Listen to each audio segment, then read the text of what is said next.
Next question करते हैं दोस्तों। चलो देखो नेक्स्ट क्वेश्चन में क्या कह रहा है, चलो पढ़ते हैं। The angle of elevation of the top of a tower from a point on the ground. ठीक है, मतलब एक ऐसे टावर खड़ा हुआ है, टावर ऐसे खड़ा हुआ है, ठीक है, टावर ऐसे खड़ा हुआ है, कोई ज़मीन पे पॉइंट है ना, ज़मीन पे ग्राउंड पे कोई पॉइंट है और वहाँ से एंगल ऑफ एलिवेशन बन रहा है। ठीक है, तो एक काम करता हूँ मैं, यहाँ से ये एंगल टावर के टॉप पे बन रहा है। ठीक है, तो कुछ इस तरीके से वो बन रहा है। ठीक है, तो 30 डिग्री का एंगल बना रहा है वो। और जो टावर से देखो कह रहा है which is 30 metre away from the foot of the tower, tower से फुट की दूरी पे कितना दे रहा है, 30 मीटर की दूरी दे रहा है आपको। ठीक है, तो आपको क्या करना है, चीज़ें निकालनी है। चलो निकालना शुरू करते हैं। ठीक है, पहले चीज़ें काम करते हैं, लिख लेते हैं पहले जो जो चीज़ें हैं। चलिए आइए लिख लेते हैं। तो यहाँ पे क्या दे रखा है आपको, ये दे रखा था आपको एंगल, कितना एंगल दे रखा है यहाँ पे आपको, 30 डिग्री का एंगल दिया हुआ है।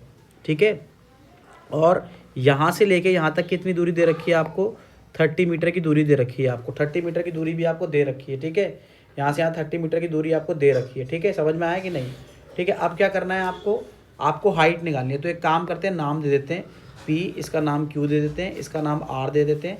आपको ये हाइट निकालनी है। ठीक है, आपको क्या करना है, ये वाली हाइट निकालनी है। ठीक है, ये वाली हाइट निकालनी है कैसे भी करके। ठीक है, PR निकालना है, इस मतलब हाइट, टावर की हाइट निकालनी है। ठीक है, PR height of the tower है। ठीक है, तो सबसे पहले एक काम करते हैं, है ना, हम लेट भी कर सकते हैं, अगर हम चाहें लेट भी कर सकते हैं। ठीक है, तो एक काम करते हैं, हम लोग क्या करते हैं, लेट कर लेते हैं। ठीक है, हम लोग लेट कर लेते हैं। ठीक है, लेट कर लिया हमने। ठीक है, लेट द हाइट, है ना, height of the tower, height of the tower, height of the tower be x.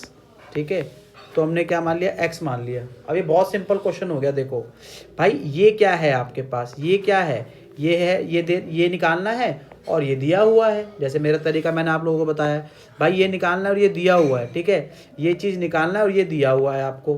तो क्या है ये चीज़, ये क्या है, ये थीटा के सामने है। थीटा के सामने क्या होता है, परपेंडिकुलर होता है, और ये होता है बेस, और ये वाला क्या होता है आपका, हाइपोटेन्यूज। ठीक है, तो यानी कि P अपॉन बी किसका होता है, tan का होता है। तो यहाँ पे फॉर्मूला लिख लो पहले, इन ट्राइंगल, यहाँ पे लिखो in triangle PQR, in triangle PQR। ठीक है, PQR ट्राइंगल लिया, तो यहाँ पे क्या हो गया, tan 30 डिग्री। ठीक है, यहाँ पे क्या हो गया, tan 30 डिग्री। यहाँ पे क्या आ गया आपका, ये आ गया PR, और ये पे आपके क्या आ गया, QR। ठीक है ना, tan क्यों लगाया पता होना चाहिए। ठीक है, समझ में आया ना, क्लियर है। चलिए, tan 30 डिग्री की वैल्यू क्या होती है, 1/√3 होती है, 1/√3 होती है। तो हमने PR को क्या माना था, एक्स। PR थी हमारी हाइट ऑफ द टावर, है ना, हाइट ऑफ द टावर थी हमारी।